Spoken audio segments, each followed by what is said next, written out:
All right, hey, how's it, everybody? It is right around 5 p.m. West Coast time. I'm going to call it 2 p.m. Hawaii time, 8 p.m. on the East Coast, and 7 p.m. for our Central Time folk. I am,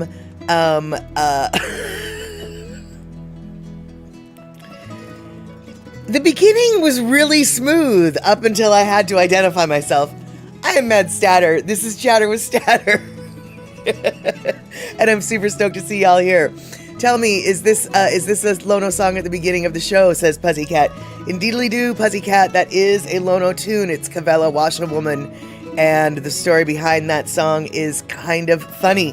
We can get into it later if you care, but right now I'm going to say, hey, Pussycat, good to see you. Aloha Pinnell, thank you so much for subscribing for 51 months, and Aloha Pinnell and Tareen.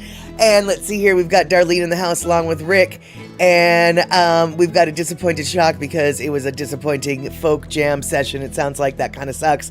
Normally when you're done playing music with your peeps, you generally should be uplifted and stoked, dude. All right, so we've got Terry, we've got Pinnell, we've got Shock, we've got Rick and Darlene, and we've got Pussycat. And let's see here, who else? Am I missing people? I probably am. Scrolly, scrolly, scrolly, scrolly, scrolly, scrolly. Thank you, Terry in Scotland, for 1,000 biddies. And Tiki has arrived and floomped down on my left arm as per the arrangement. Speaking of what kitties do, we'll get to it in just a second. Pacola Tea in the house. I have things. I have a whole Pacola Tea segment. I finally found the missing things and stuffuses. And so near the equator, somewhere near Kiribati, I think. I don't even know what that is. We might have to, I don't even know why I didn't think to have to grab a map, but we might have to go grab a map for that one, Pacola Tea. Does anybody have any idea where or what a Kiribati is? And let's see here, Shock. Oh, you didn't get to play? Well, what? It's a jam session, man. You should just jump on in. All right, so let's see here. Before we get into our kitty cat situation, oh, Kiribati is pronounced Kiribati. Oh, okay, all right. Well, still don't know what or where that is. I'm going to assume it's a country, or maybe it's just an island. I don't know. I know, where's my map? I don't have it pulled up. I don't know what I was thinking. And let's see here. It's an atoll, however you say that word. All right. Kiribati, officially the Republic of Kiribati, is an island country in the Micronesia sub-region of Oceania in the Central Pacific Ocean. The state comprises 32 atolls and other islands, one remote raised coral island. All right. Good to know. People don't live on the Coral Island, right? I don't know. And, okay, Rick coming in with all of the logic. Kiribati is just southwest of Napari. Well, why didn't you say so, Rick? You turn left at the tall Coral Atoll and suddenly you're there. You can't miss it. Got the yellow post box. Yeah, okay, that worked. There we go. Hey, Trail Dust, good to see you on that there YouTube side. All right, so we are going to get the party started with our little black cat intro, and I'm going to tell you a little something about my black cat. Here we go. Let's do it.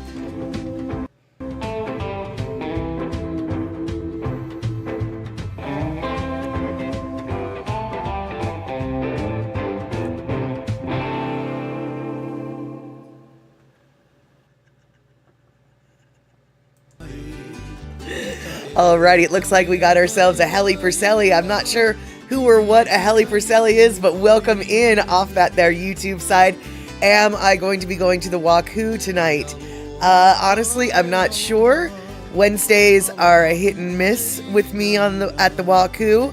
I generally like to stay in and watch Photo Luke Hawaii, but I was thinking about going for a quick Jeopardy watching event because the guy who's on Jeopardy right now, who's doing like, I think he's got like almost $1 million, like $750,000, and he's like 28-day run or whatever. He almost lost last night. And not that I want to see him lose, because I actually like him. This guy, Jamie Bing, will say. I do kind of like him, but I just can't wait to see who it is that takes him out. Because that's just, big Jeopardy. I'm a Jeopardy geek, y'all. Sorry. All right. But anyway, so getting back on what I promised, though, is my kitty. Ooh, I don't know if you noticed that there was something wrong with my face.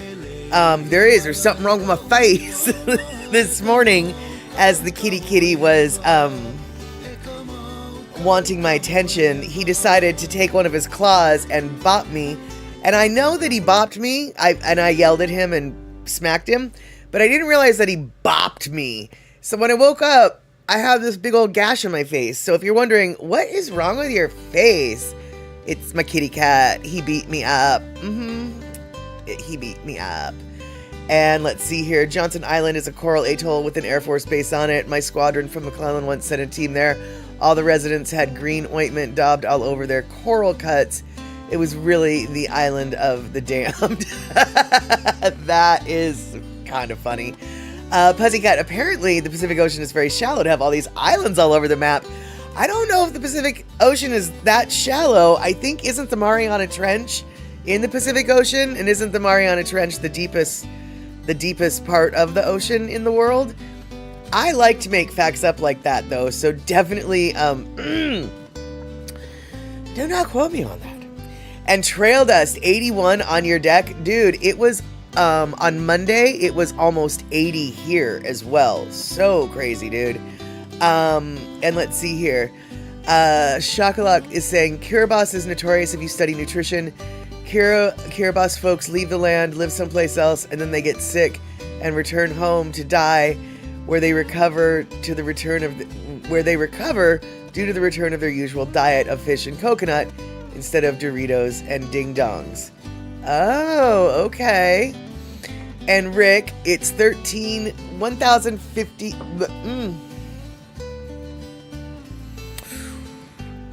Funny thing is, I actually work with numbers. 1,350 miles south of Oahu.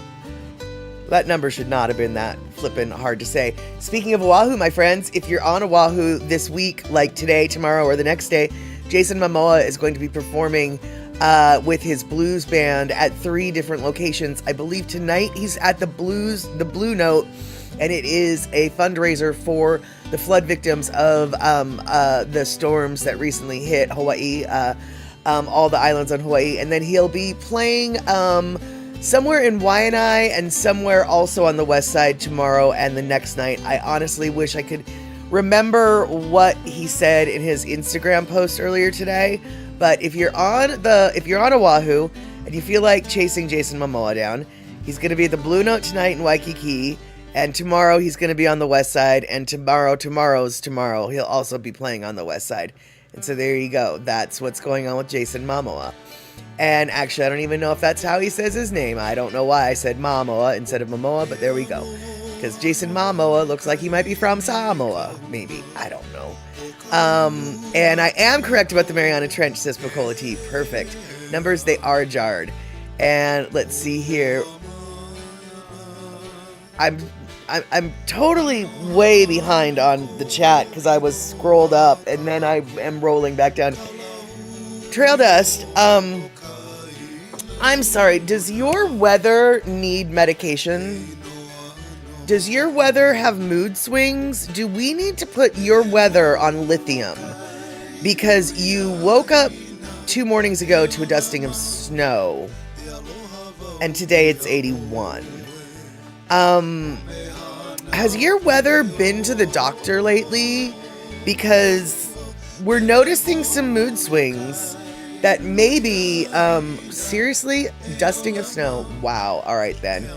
And then Terry in Scotland, Mariana Trench is an oceanic trench located in the Western Pacific about 200 kilometers east of the Mariana Islands and is the deepest oceanic trench on Earth. That trench is nowhere near the islands, Words, once again, hard.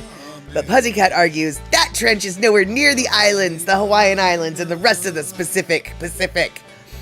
And let's see here. Pinnell also saying got some snows. And let's see your Happy Earth Day. That's right, it is Earth Day. And Terry in Scotland, 36. Seattle, it is not that. It's much warmer. Let's see.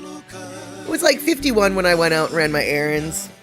And now my clock, my watch, my cell phone, actually this is a phone, says it's 52. So there we go. You think Spam Jam is this weekend too? They might have a spot for Spam Fruitcake this year. Didn't make any Spam Fruitcake yet. I need to get back on that. Yesterday I stayed home yesterday and I cleaned out my I didn't clean out my kitchen. Cleaned out my refrigerator and all the gross stuff that has accumulated, and I cleaned my dishes, and I was so proud of myself. I pre-cooked a bunch of things, and here we go. I pre-cooked a bunch of things, and last night, if I don't mind saying, I will just say, I made the prettiest chicken mushroom pot pie I've ever seen in my life. Now, to be clear, the crust was Marie Callender's, but, I thawed them out, made the crimp all pretty, and I coated it with the egg wash. I got all the little crevices. I cooked that thing I had little decorative little holes for the steam. Oh, y'all, it was the prettiest pie I've ever seen. And then I cooked it. And I cooked it, and I cooked it, and I cooked it. And I kept checking to make sure I wasn't burning stuff. And finally, it was perfection.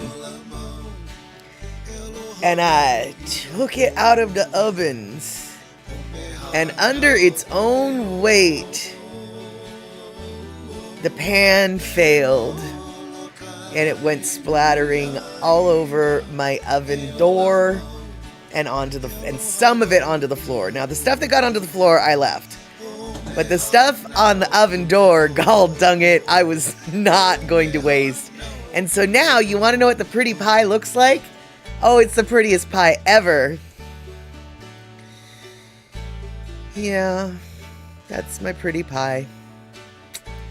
So, it tastes okay, I guess. The texture's not really exactly what I was looking for. But the flavor's alright, I guess. So yeah. Yes, Bacola tea, the pie. I mean, I'm telling you, man. The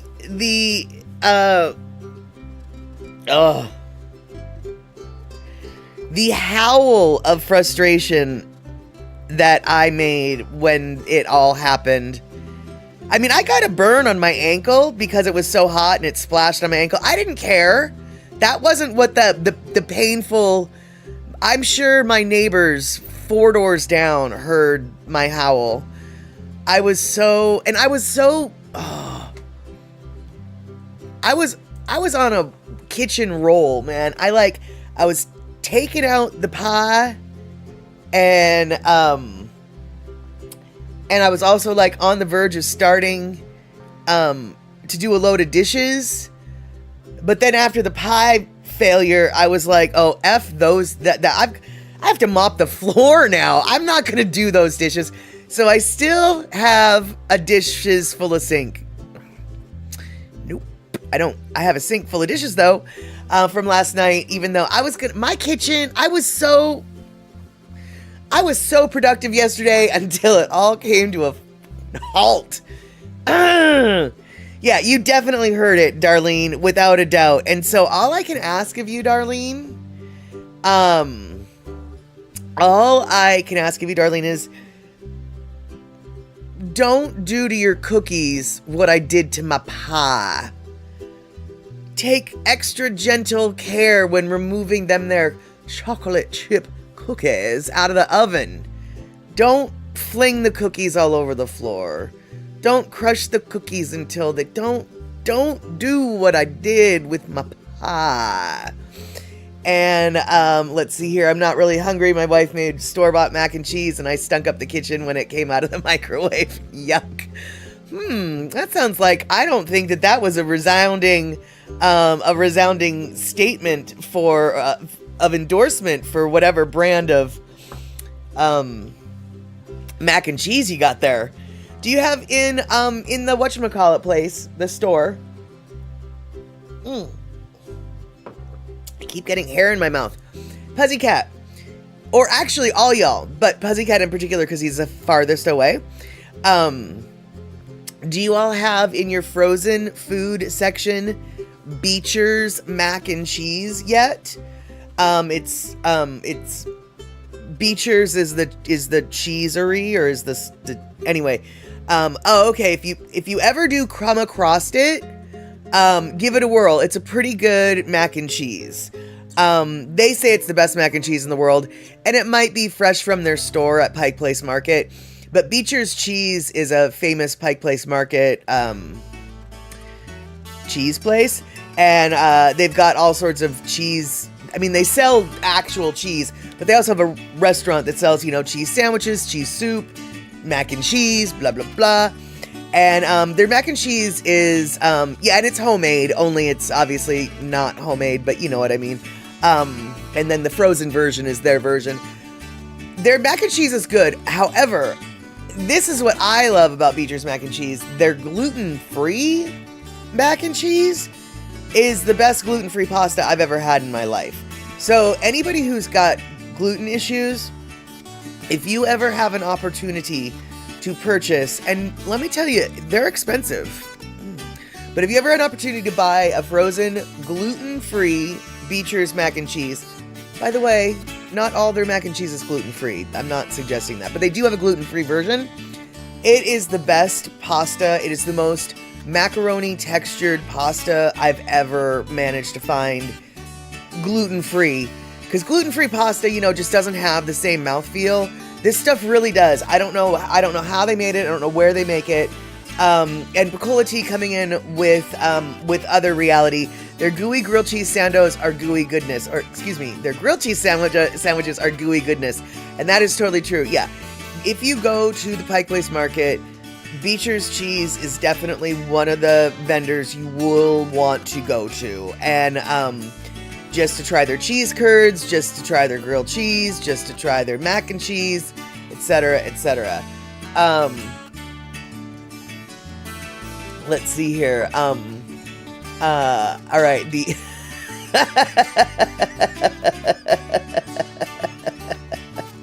Terry in Scotland, brushing up just letting everybody know what's on his resume. He's consulting right now for smartass comments for every occasion. And then, of course, the companion volume, dumbass comments for every occasion, might suit you better. Well, like I said in a message to you, Terry, as long as you've got smartass or dumbass comments, we need them to keep coming, because the assery levels of this stream shall not be effed with. We have to keep the assery levels up and stable. And let's see here. And let's see here. Now I want to rush to No Frills to check out their salads. They have an okay potato salad. Pinnell, fantastic. And yes, we are talking about food. I've got a bunch of food stuff. And how about we talk about this, you guys? Did you know that there's okay, so we're talking about salad, you guys. How many of you have heard of a Pittsburgh salad? Do y'all know what a Pittsburgh salad is? Because if you don't know what a Pittsburgh salad is, you're gonna find out. Yeah, just don't let your eyeballs pop out when you pay for your Beecher stuff. Yeah, exactly, Picola Tea. And which is actually one reason why I don't necessarily think their frozen mac and cheese is worth what they charge, because it's a little bit expensive. But I do think that their gluten-free frozen mac and cheese is worth what they charge. And it has nothing to do with the cheese. It has everything to do with the pasta. But yeah, it is Beecher's is not cheap, that's for sure. And I don't think Beecher's has a salad, potato or otherwise, Pittsburgh or otherwise. And if y'all want to know what is a Pittsburgh salad, I'll let you know. Here you go. Let's find out, shall we? Oh, hello. I'm here at Steel City Comic Con in Pittsburgh, Pennsylvania. And since I just happen to have a kitchen in my hotel room, I figured I'd ask some locals, what's the most Pittsburgh thing I could make while I'm here? So what's the most Pittsburgh thing I can make? Look, all the cool kids are eating the Pittsburgh salad, and you know it. I'll tell you, a Pittsburgh salad, that's the best salad going. Pittsburgh salad. Definitely Pittsburgh salad. We love that Pittsburgh salad.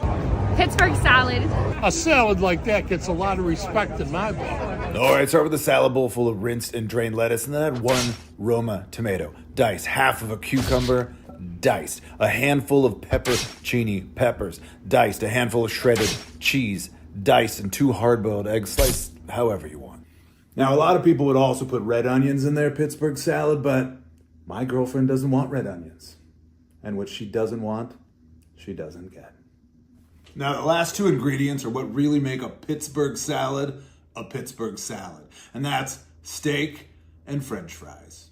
Lucky for me, there just happens to be a Sheetz right next door. So I just ordered 1 steak sandwich with no bread or toppings, with a side of French fries. And now, last but not least, I'm told that the dressing has to be ranch. So just drizzle some ranch dressing on there. Grab a fork, scoop up a big old bite of this, and put the whole thing in your mouth. Okay, I gotta admit, I was a little bit skeptical about this one. I know that everyone in Pittsburgh likes to put French fries on everything, but in this case, I love it. I mean, I don't know what it is about the Midwest and making salads as unhealthy as they can be, but I'm here for it. Is Pennsylvania the Midwest? Oh God, I don't know. Who cares? What else do you got? What else should I be adding French fries to? Let me know. But for now, I'm gonna eat this salad. I'll see you in the comments. So, I feel heartburn coming on just watching this. Yeah, I mean, shock, that does seem very Pittsburgh. Yeah, I just, the little shredded, okay, first off, when he said steak on the salad, I was thinking, it's a steak salad, like that's no, I was thinking slices of ribeye or tops or New York strip or slices of meat like that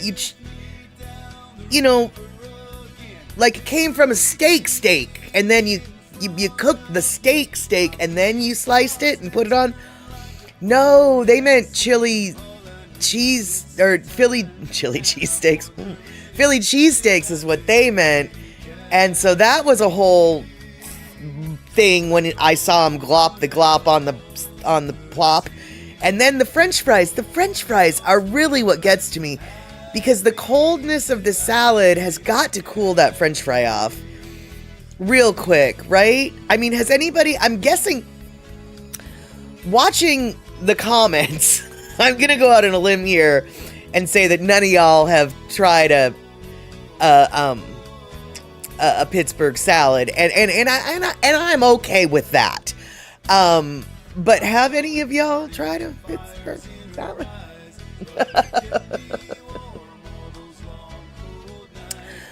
Shock, your father-in-law had a stomach like a goat. Do you think your father-in-law, or was it your father? Wait, father. Your father-in-law, do you think he would enjoy a Pittsburgh salad?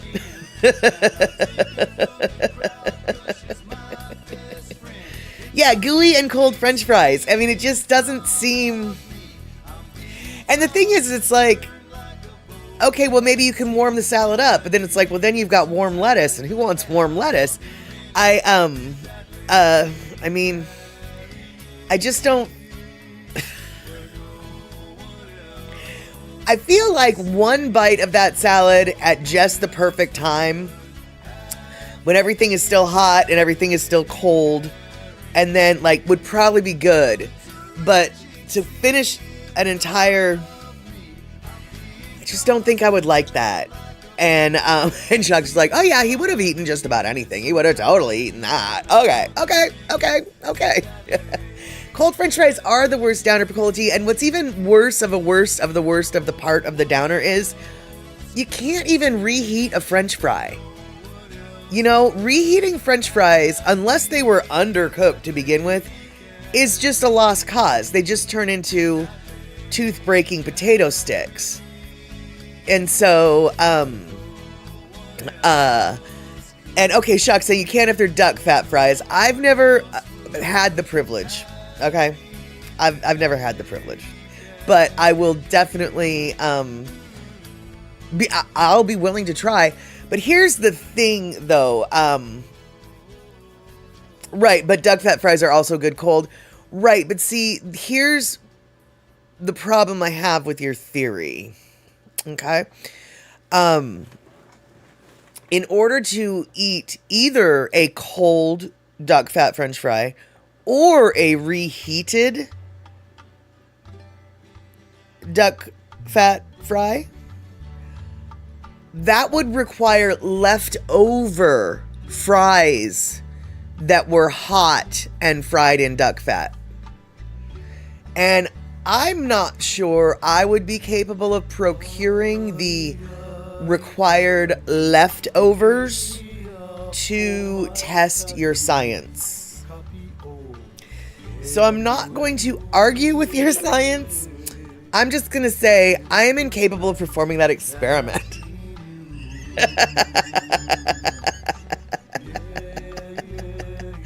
And I've had a green salad once or twice per day this month. I'm a really regular gal. Nice. And Puzzy, I'm right there with you. I would just rather get me a Philly cheesesteak than the salad. And let's see here, Darlene saying, I can eat some salad once in a while, but not too often or too goopy. I have I know how to say that word in my brain. Diverticulitis 2, plus I'm lactose intolerant 2, so I have to be careful, but it sounds good. And there you go, Shock. It's a logistical problem. You need someone else's leftovers. I see. I need a external agent to provide me with my source materials, with my scientific materials. That makes total sense. All right, so let's see here. Oh, okay, here. I found this little video, and let's see here. Oh, Terry, you're saying you need to eat more spinach. The docs keep telling you I'm low on folic acid. Yeah, you know, actually, Terry, and I don't know whether or not anyway, you're from the South, Terry. You know a little bit about this. I have been, every week I have been making a pot of greens, and then I just eat the greens throughout the week. And I'm telling you, man, I am really happy with this little habit that I've gotten into. I don't like a lot of the greens that I've been trying, but I have found a few that it's like, oh, okay, I can deal with that. And I'm a big fan of dinosaur kale, although collards are good. I'm not a fan of curly kale. I haven't tried the chards yet, but why don't you just make yourself a little pot of greens and eat off of it throughout the week. You can trick yourself into eating some greens there. There you go. That's just my little idea. Words are charred. Exactly. And so the last batch of baking fail tray of cookies are in the oven. I mean, potential baking fail. We don't want them to fail. So Darlene's got her cookies in the oven. Now, if you were here last, we're going to say Sunday, you might remember we were talking about graham crackers and then like the difference between cookies and crackers and biscuits and blah, blah, blah, blah, blah. And C. Honda asked, I think it was C. Honda, and I wish she was here for this, but maybe she'll pop in before I get to the video. She was wondering what is the difference between a cookie and a cracker. Because we were talking about graham crackers specifically, and how graham crackers are kind of sweet, and like, why aren't they considered a cookie? They're always called, crackers instead.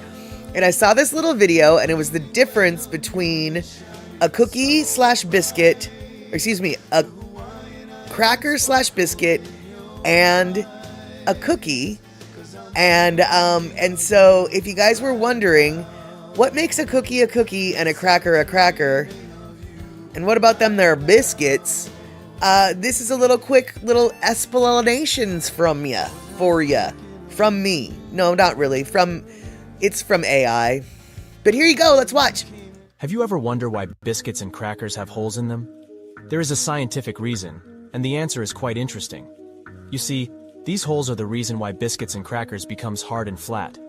The holes are mainly done is because during the baking process, the holes allow the steam to get passed through, and this prevents the crackers from swelling. Have you ever wondered why biscuits and crackers have holes in them? There is a scientific reason, and the answer is quite interesting. You see, these holes are the reason why biscuits and crackers becomes hard and flat. The holes are mainly done is because during the baking process, the holes allow the steam to get passed through, and this prevents the crackers from swelling. Have you ever... All right, so you got to learn that twice, so I hope it stuck. So yeah, basically crackers and biscuits have holes in them, which makes them hard and flat. Cookies don't, which makes them usually kind of softer. Shut up.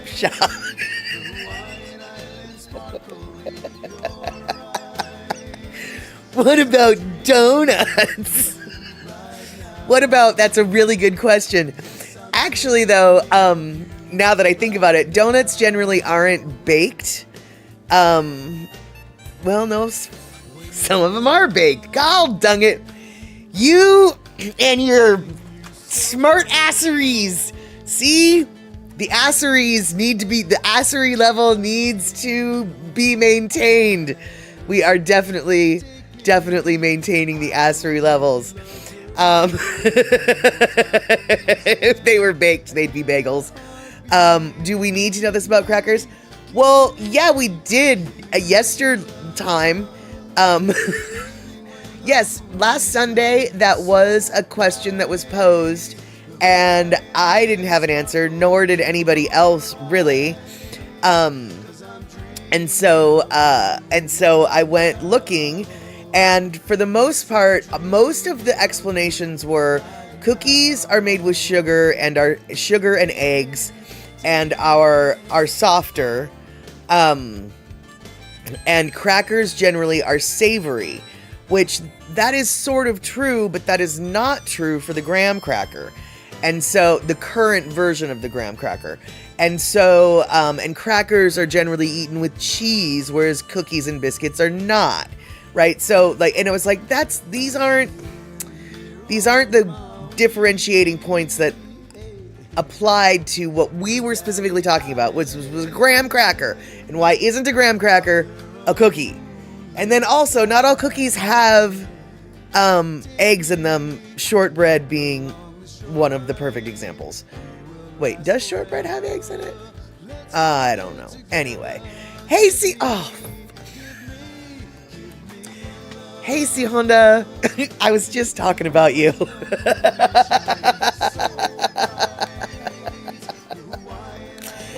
I was just talking about you. And Crow, what's the difference between naan and flatbread? I think that there isn't a difference in the sense that I think naan is a type of flatbread, but definitely don't quote me on this. But sort of, you know how similar, like a square is a rectangle, but not all rectangles are square? A naan is a flatbread, but not all flatbreads are naan. That is what I'm going to say about that. Good to see you, by the way. And, see, Honda, in a little bit ago, Sunday, you were wondering, I think it was you, you were wondering what is the difference between a cookie and a cracker? Because we were talking about graham crackers and how graham crackers are kind of sweet like cookies, but we still call them crackers. So what's up with that?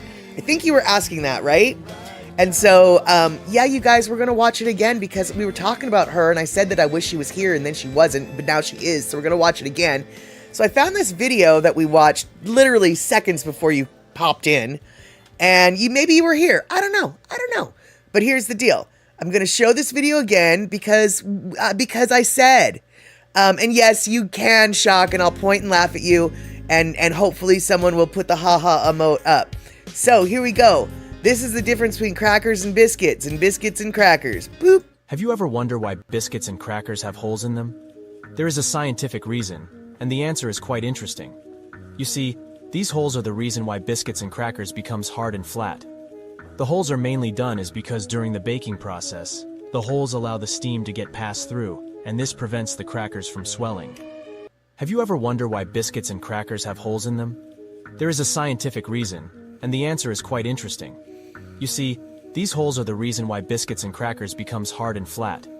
The holes are mainly done is because during the baking process, the holes allow the steam to get passed through, and this prevents the crackers from swelling. So there you have it, Rabbit. That is, yes, exactly. Pussycat, it is Groundhog Day. That is exactly it.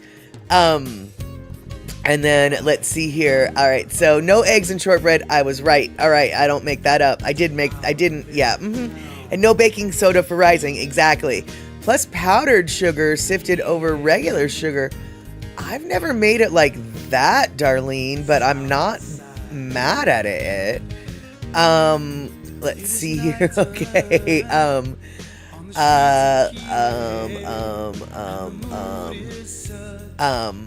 So Andre coming up, walking up the hill and to get to a bus in San Francisco, saw the notice Molly was on, so dropped in to say hi. Hey, Andre. And naan is cooked in a special oven where they slap the dough on the side of a, that is true. It's not like I want to say it's like a tandoori, but it's not a tandoori, but it might be a tandoori. And yes, you did step back in time, Trail Dust. We had we had a time warp again. Okay, naan is made in a tandoor. Right. And let's see here. So if a biscuit and a cracker both have holes, what's the difference between crackers and biscuits? I generally am going to say, Crow, that it would probably be, I think that's where the savory versus sweet comes in.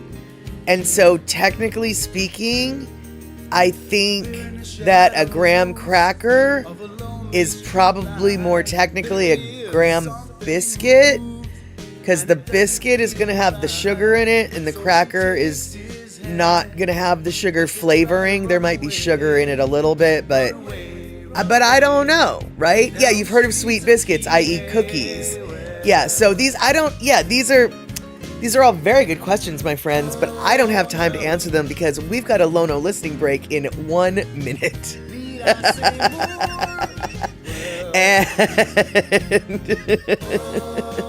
But what about an unsweetened biscuit? Would it mean it's a cracker? Yes, I think so.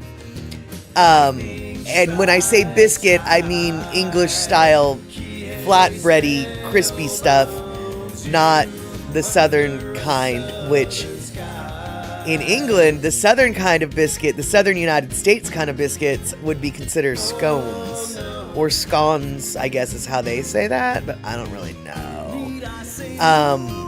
And let's see here. Do we have cracker snobs in the group? Oh, I'm sure we do, my friend.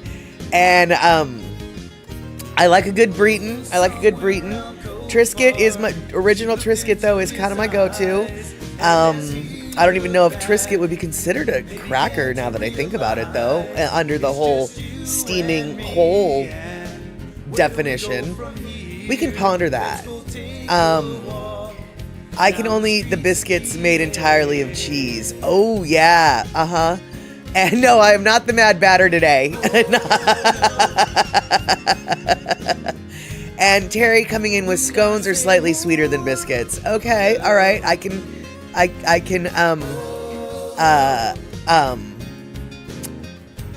yeah, I can appreciate how that logic. All right, so we're gonna listen to some Lono, and we're gonna probably still talk about stuff like food when we get back. But here we go. Let's listen to Lono. Do I remember what song I chose? No, but I'm pretty sure it's not about shortbread, biscuits, or cracker. Cool pete or my pet.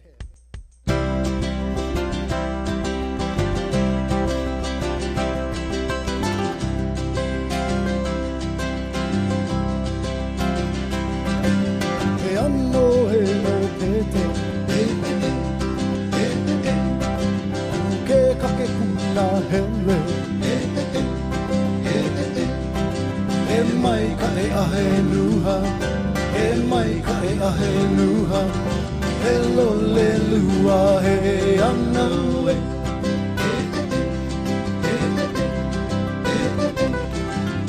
My Kaino, hello, my Hoiko, Meolena Pohaku, Meolena Pohaku, Nalu Menapina.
All right, there we go.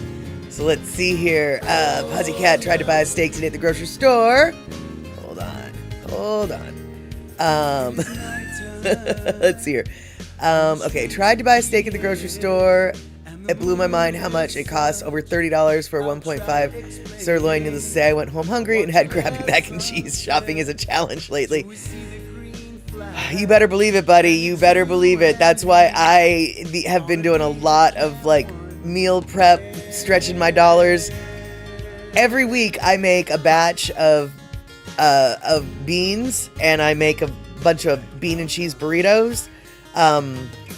They're 75 cents a pop once you do all the math and figure it all out. And like, it's fresh, you know, little snacky poo. You know, I'm just, ooh, I'm trying to make my dollar stretch.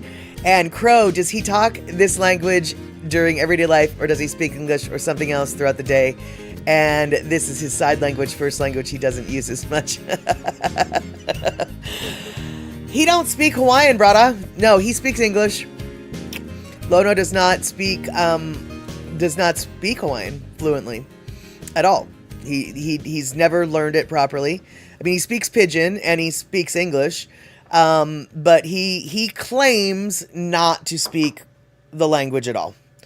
He claims, and I say claims because I find it so difficult to believe. He says he's not fluent, and he basically just sort of pieces together his songs. Well, first off, a lot of that song he didn't write, so there's that. But the songs that he does write and perform in the Hawaiian language, he claims he just sort of knows of and hears of, you know, specific phrases that he knows in the language, and he just sort of weaves it together to make his songs. But he doesn't speak it fluently. He doesn't, in fact, my best guess is from what he says, and I'm not sure I believe him entirely about this, but, he claims that his girlfriend, who's from Tennessee, right? She's blonde, she's white, she's not Hawaiian. He speaks the language better than he does. So, and hey, Mr. and Mrs. Aloha Friday, good to see you. Talking about Lono now, but we were talking about food a bit ago, and I'm sure we'll get back to the food again, maybe. But how about this? Before we get back to the foods, why don't we play our little game that we were supposed to play last stream, which is now, that's why Lono wears Tennessee stuff sometimes. Absolutely. That is why. Yes, that is why. That is where his wife, his tutu lady, is from. And so, they are big fans of the Tennessee, I think it's the college, isn't it? Anyway, and then if you ever see him wearing something, I want to say it might be an orange shirt, but it's I think it's a Texas team. That shirt, Kenny from the Cove sent him. But anyway, Tennessee though, that's all about his lady, his tutu lady. And Lono is quite the ladies' man. I'm sure he, my best guess is he has had a good life in that department. But he's been with his tutu lady for, I don't know, close to 20 years at this point. So, I don't think he's quite the Casanova that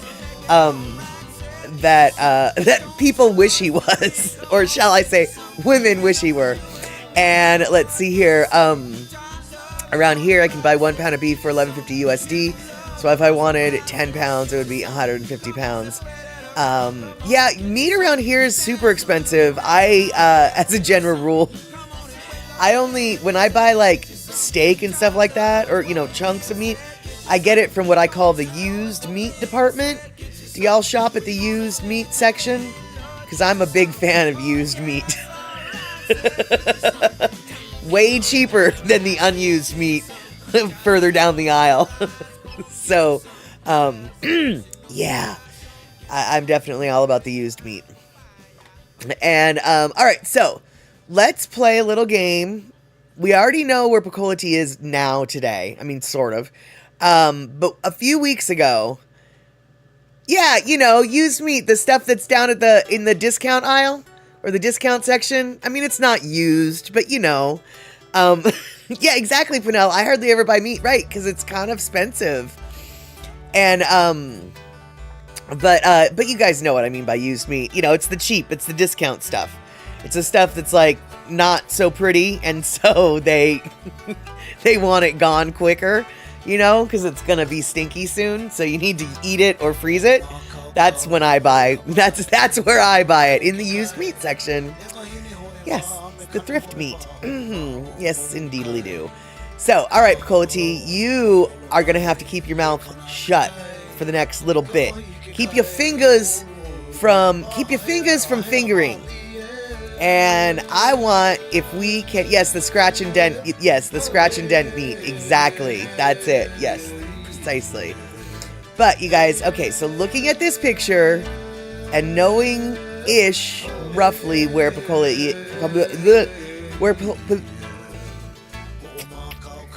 all right, where is she? This is my question. Where do you think Picola T is here? Where do you think she might be in this particular scenario? Next to that bridge. Now, she's in the Pacific Ocean area. And then let's see here. Why can't I? Why won't this work? I'm so confused. Why won't this work? What? Oh, there we go. There's a reason. All right. Sihunda. All right. Australia. And you guys are pretty smart. Because do you know what this is? Does anybody know what this is? Those are the little clues. And you guys actually already knew it. No, it's not a wombat. It's a Tasmanian devil. You guys, look at the little Tasmanian devil. That's right, it's Tasmanian devil. So she's not in Tasmania, but she is in Sydney. And the coolest, or not right now, but at the time. And this isn't supposed to go automatic, gall dung it. Why did it do that? All right, I had everything set up, and now I'm just effing it all up. But check this out, you guys. So, in the background, I'm sure you know that that's the Sydney Opera House, right? Because the Sydney Opera House, it's the Sydney Opera House. But when you think of the Sydney Opera House, what color do you feel like it is? I always assumed it was pure white. But as it turns out, it is absolutely not pure white. It is, it's bitonal. I wouldn't call it light green, but then again, I could see how it's like beige and white, or taupe and white. And, excuse me, Picola T was saying in her little explanation text or email, or text, I think, that the reason why it's two-tone like this is if it was all white, it would be too bright. It would be too reflective. It would be too harsh on the eyeballs. There would be too much reflection, too much, man. It's too bright. And so, so next time you see, see a picture of it, just remember, wow, it looks so bright white in the shining sun. Granted, it's not shining sun right here. Let's just pretend it's shining and sunny. It looks so white to my eyes, but alas, not so much, apparently. And Crow, you want to see opera there? I don't know if I want to see an opera there. I just would like to see it, though.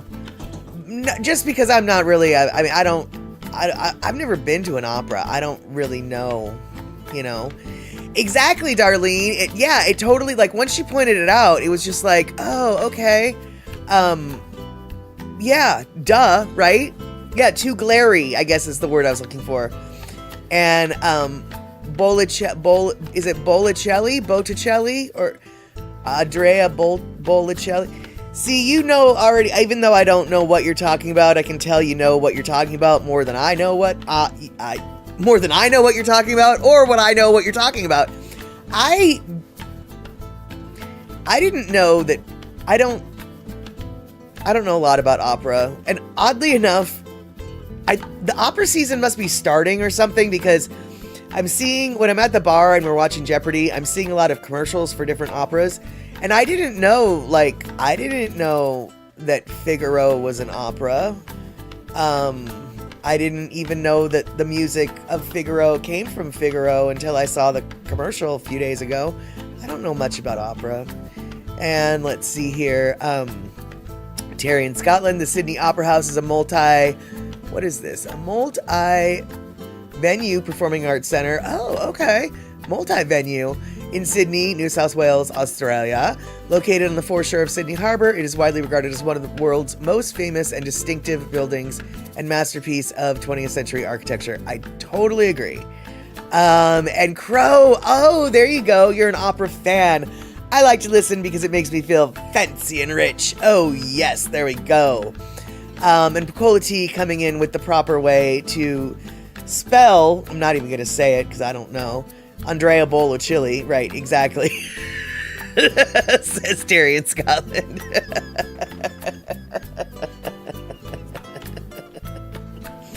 And wow, Pussycat, no way, there's a 4-year-old playing at Carnegie Hall. And I know you meant Carnegie, and I'm not. I liked the idea of Carnegie Hall better. But wow, 4-year-old playing at Carnegie Hall. That's no pressure or anything. I don't think I would want to be that child, frankly. I mean, that's awesome that child has that kind of talent, but oh boy, I could barely stand the pressure of learning to tie my shoe when I was 4. Carnegie Hall. Are you kidding me? And, opera became very good with a decent singer. My uncle was an opera singer. Oh my God, he was a member of the Florentine Opera Company. Wow. And he's only been playing for 6, well, like, you know what, Pussycat? I'm like, only been playing for 6 months. It's like, how long could he have been playing? He's barely, he couldn't be playing for 4 years, right? I mean, he's only 4. Wow, that's insane. I mean, I guess how long could he have been expected to be playing? Like 2 years at the most. And oh my God, wow. And Penel, God, there's more opera singers in this world than one would think. Honestly, are you serious? You have a friend, Penel, who was an opera singer? That just seems a little bit strange to me that we've got random people in. This is not like a world. We only have probably less than 20 people in this chat right now. And, and 2 of you have direct knowledge of a direct acquaintance of some sort of an opera singer? What? I mean, I didn't know that was a profession that people still had.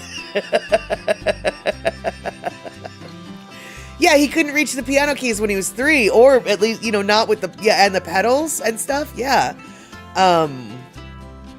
And let's see here, Crow, but you do enjoy ballet too. My dream is to see a Russian or French ballet somewhere in the country. Wow, interesting. You are so hoity, and then you're here. I love it. I love it. And all right, now, Quality, you don't have to keep your mouth shut on this one, but this is about you too. This is another little video that Picola T sent, and I'm going to find it somewhere. Here we go. So I don't know where this was. She told me, I forgot. But I'm going out on a limb and guessing this is a Japanese restaurant. But check out what the future of I don't understand. I honestly don't really understand the point of this, Picola T. I mean, this just seems extraneous. Like, why can't the server just do this? But here we go. This is what we're doing. This is what robots are doing now.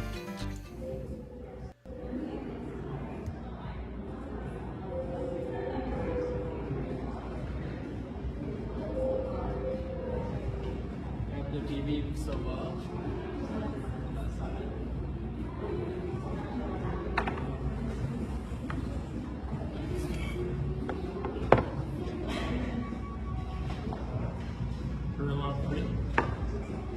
Thank you.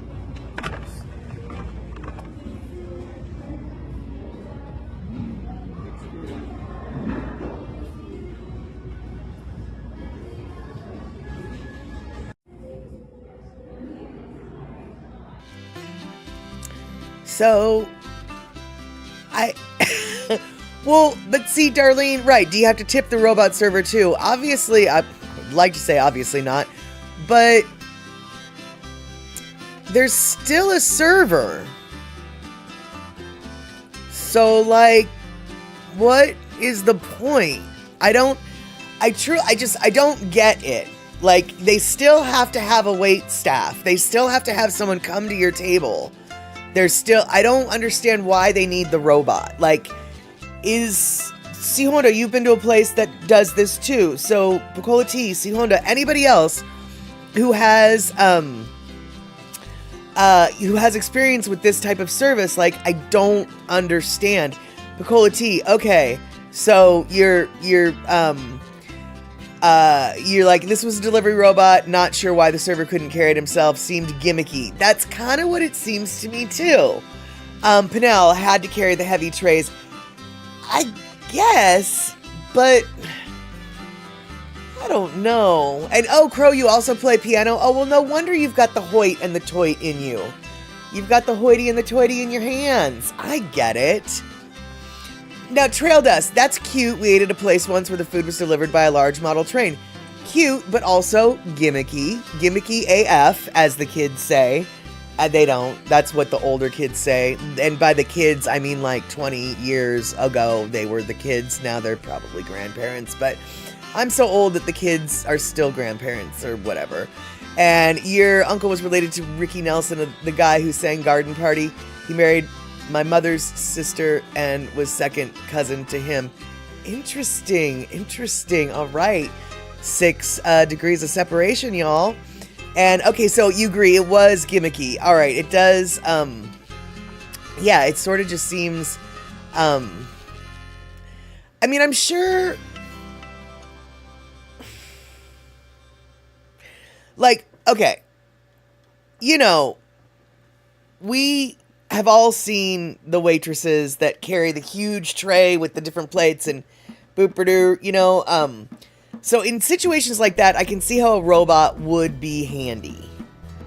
But,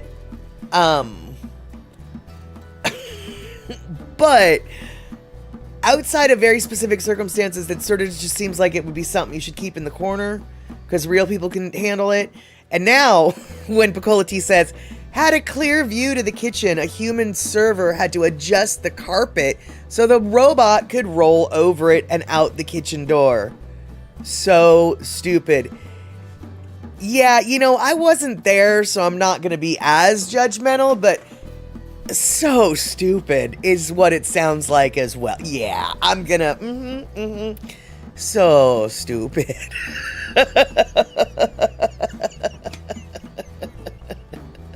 That is ridiculous.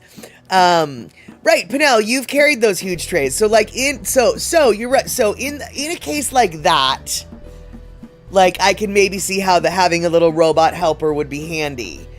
But outside of that, I mean, like just with the 2 and the small party, I just don't know if that seems like it needs to happen. But you know, hey, whatever brings people in. And then, so how much does all the high-tech robotery cost on each plate of food? I wasn't there. I cannot say. Very valid question. Because, for real, one of those robots does probably cost, you know, let's just say one of those robots costs $1,000. Okay? $1,000. Let's just say. Oh, that's right. You did make a video about it on YouTube. You absolutely did. I remember that. All right, but I'm bringing out my calculator here, all right?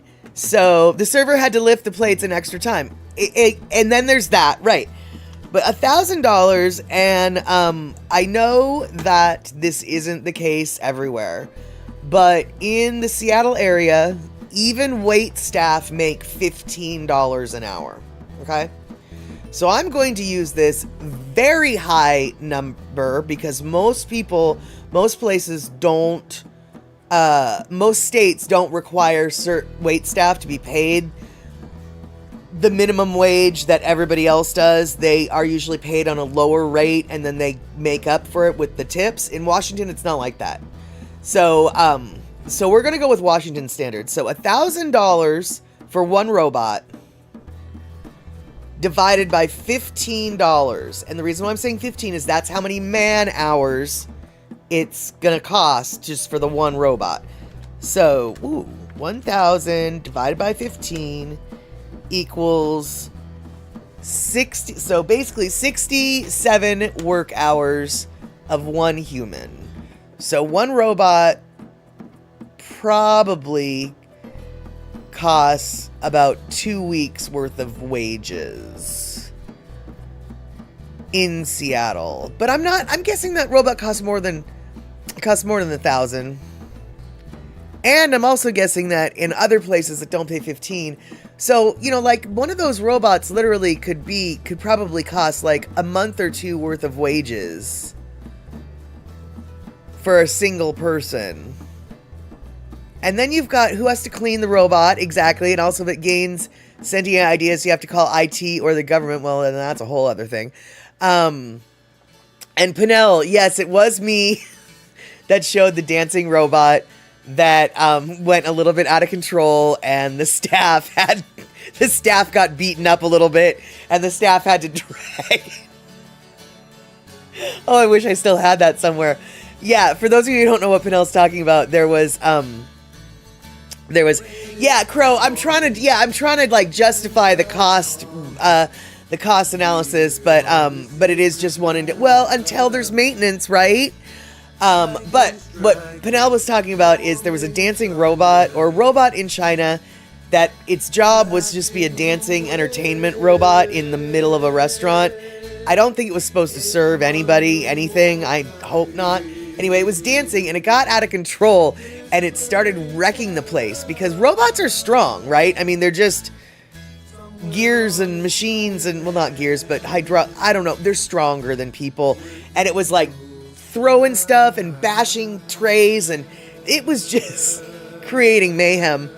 And there's no emergency power off on these robots, apparently.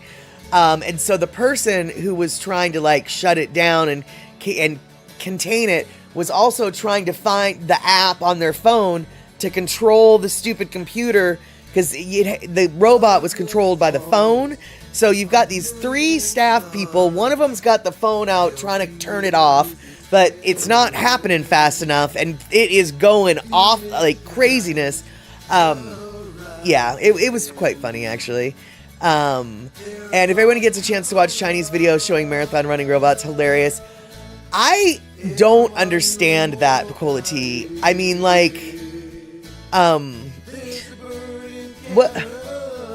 what is the point of them running marathon? Because here's the deal, dude. If we're just gonna like newsflash, machines move faster than people. I have a car that could beat, it beat the record in, by like 7 minutes or whatever. Yeah, I could probably beat the marathon record by like 2 hours in my Subaru. What? I just don't understand the point of running robot marathon. It doesn't. Yeah, the robot ran faster than the human, but I mean, so what? So what? And let's see here, Rick, and I don't want that low-end $5,000 robot touching my food. So Rick, Goofle says food service robots cost vary significantly based on whether the business chooses to purchase or lease the equipment, with purchases ranging from $5,000 to over $100,000. Well, I'll tell you what, man. That robot that went crazy in China better have been a $5,000 robot, because it needed some work without a doubt. And then let's see here. Possibly for medical or rehab applications. Well, that sounds honorable, Picola T, but I'm still gonna scoff. I mean, you probably have a good point. Fine, I'm being cynical for no reason. maybe it was for a good reason. But yes, Crow, I say we get a robot fight club like that big Hero 6 movie. See what robot is strong. I don't know what Hero 6 movie you're referring to, but I definitely like the idea of a robot fight club. Definitely like that idea. And the Ukrainians are kicking Russian butt with ground-based robots now. But can they run a marathon? Can the Ukrainian robots run a marathon faster than their Chinese counterparts? And yeah, BattleBots. They've had BattleBots. Shoot, wasn't that a TV show back in the day? The BattleBots. I know that we have a fair in Seattle, a street fair, the Georgetown Street Fair, that they don't have BattleBots, but they have hand tool races. So you race your hand tools. Never mind. You have to see it. It's confusing to explain. But basically there's a little track, and you race your hand tools, your little spinners, your little sanders, your little whatevers. They're races. They're fun to watch. I'll maybe find a video of it one day.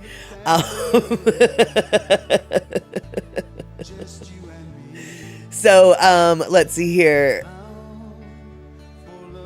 What?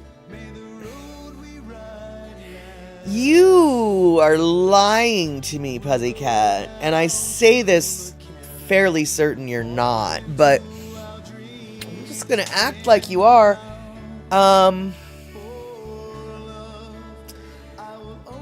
You know what? Good for them. Elon Musk is dating an AI robot. Creepy, says Puzzycat. I say, no, you're lying. And he says, no, I'm not lying. And then I say, I hope they're happy together. Actually, I do hope they're happy together, because here's the thing. Doesn't Elon Musk have like 14, 15, 18 children already by like infinity wives, or not even wives, infinity baby mama? He needs to just stop with that. And so if the robot, as long as that robot can't get pregnant, then I am very happy for them. Or is that Bezos, who's married to one? BattleBots were toys, robots in a ring. That's what I was remembering. All right, so Terry, I don't need your reality. I prefer the one that Puzzycat painted for me. Elon Musk is not dating a robot and claims that he has a robot girlfriend are false. I want to believe they're not. Viral images from posts 2023 and 2024 showing Musk dining or kissing a humanoid robot were AI-generated hoaxes debunked by fact-checkers, including PolitiFact and Snopes. Well, I don't care. I think that his perfect girlfriend is an AI robot because he's just a weirdo. And I'll tell you what right now, I don't generally judge weirdos because I'm a weirdo, you're a weirdo. Wouldn't we like to be a weirdo too? Yes, but not that kind, okay? He is just weird. He is just weird. And like I said, normally weird is not a slur, but for him it is.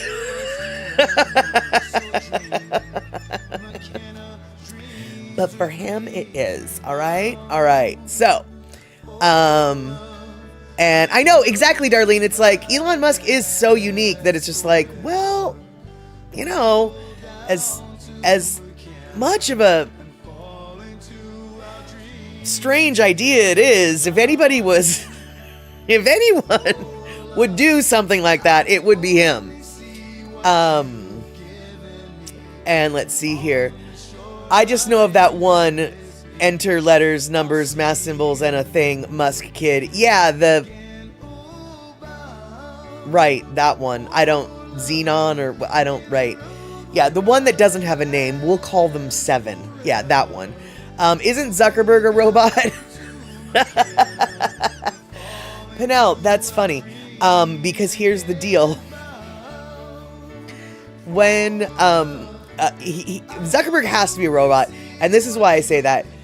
When Zuckerberg first introduced, like, the metaverse, and, like, the cartoon avatar of yourself that can be created in the metaverse, when the Zuckerberg avatar was introduced by Zuckerberg himself. Serious as a heart attack, dude. The avatar was more humanoid and human-like and had more personality than Zuckerberg himself. Like, the real-life Zuckerberg of flesh and bone actually seemed more robotic and than the cartoon drawing of himself, who kind of seemed like a chill dude. Whereas Zuckerberg in real life is about as far from the chill dude as you could possibly. His vibe is not chill. His vibe is, how do I pretend to be human?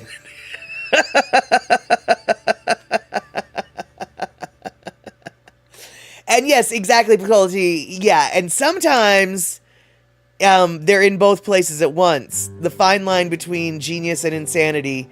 Yes, sometimes they're in both places at once. And anything Musk is bad, Mr. and Mrs. Aloha Friday say, honestly, you know, I know that a lot of people are super stoked on the Tesla technology. And I know that a lot of environmentalists and things like that, like, they really hopped onto the Tesla bandwagon, like, super, super quick and everything. I have always been suspect of him. I don't like the Tesla cars. I don't really believe they're as earth-saving as they want me to believe. I've yet to hear, what are we going to do with all these batteries? How are we going to dispose of all these batteries? How much does it take to make these batteries? I'm not saying that gas is how we should be fueling our cars, but I am not necessarily saying that Tesla's cars are the answer either. And maybe he blinks vertically, who knows? I don't know if you're talking about Zuckerberg or Elon, but I think Elon looks like he would blink vertically, but Zuckerberg probably actually does. But hey, you guys, speaking of gas-powered cars, this was obvious. This is totally... Lithium is dangerous to mine. Yeah, there's a lot of... I have a feeling we're going to be finding out a lot of unintended consequences to electric vehicles that we really hadn't anticipated. And Crow, electric cars are worse than diesel, pretty sure. I don't have these metrics, right? I don't have studies to prove what you're saying, Crow. And I can't say that I, like, believe that or know that. What I am saying is, I don't know if we know enough to know which one is gonna be more environmentally harmful than the other one. Zuckerberg maybe has some mental issues. Yes, I definitely agree with that. And maybe he blinks vertically, who knows? I agree, he probably does blink vertically. But check this out, you guys. So we're talking about cars and how to fuel them up, which goes right into something I wanted to show you guys. Pussycat, don't get me started about EVs. Yeah, I am not an anti-environmentalist. I'm not anti-electric vehicle. I just have questions that still haven't been answered, and I'm not comfortable with... I don't believe the technology is the savior that... the unconsequential savior that everyone thinks it is. There we go. But Puzzy, we're going to talk about gas right now, so maybe you won't have to be triggered. All right, so... we have, actually, you guys, you remember we talk about Buc-ee's a lot here? Buc-ee's, in case you don't know, is a gas station convenience store that is started in Texas, but has since expanded. Well, the Northwest actually has a Buc-ee's all of its own, only it's called Stinkers. And in the 1950s through 1970s, the owner of the Stinker line kind of took a page out of the Burma Shave sort of thing. And then also, you know, very much Buc-ee's. But in the 70s, 50s through 70s, if you were taking a road trip through southern Idaho, you would probably run into road signs that looked a lot like this. Brilliant road signs. With a later start, you wouldn't be here yet. Well, that's a good gosh darn point there. And then petrified watermelons. Take one home to your mother-in-law. They were these rocks that looked like, apparently they always had rocks by that sign that looked like watermelons, and people would take them and actually paint them green. And then we've got nudist area. Keep your eyes on the road. And there's a point to all this. And then we've got grizzly bears, grizzly bear feeding grounds. Count your children, hide your honey. And these are all signs that are for a particular brand, Stinker. This road for women only. Men take detour unless accompanied by a wife or a guardian. And then this is my favorite one, for a fast pickup, pass a state patrolman, which I think is very cute. And then watch for flying saucers and skunks.